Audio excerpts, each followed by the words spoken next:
পুরা আমার বাড়িতে ডেলি সকালে অনেক পাখি আসে ভাত খেতে। হ্যাঁ, আর আমার এই খুশি ওকে খেতে দেবে না, তাই এখানে বসে আছে চুপচাপ। একটা পাখিরও খেতে দেবে না, দেখো এই যে বসে আছে একটা পাখি। সব পাখিগুলো চিচি করছে উঠা। হ্যাঁ, পাখিগুলো খেতে দেবে না, কত বড় বদমাস চিন্তা করে দেখো। হ্যাঁ, এ দেখো আসছে এবার দৌড়ে ঘরে যাচ্ছে।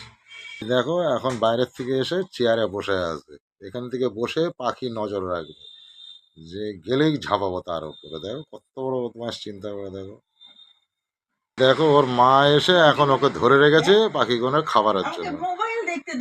চিন্তা করো কত বড় বদমাস, চিন্তা চিন্তা করো।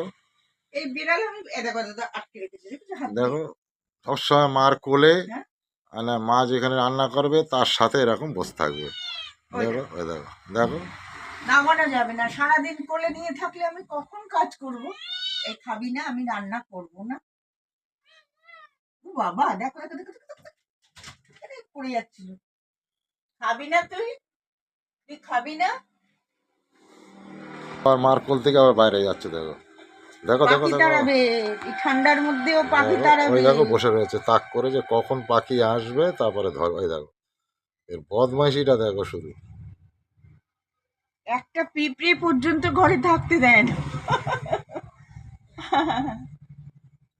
এরকম বিড়াল আমি সত্যি দেখিনি।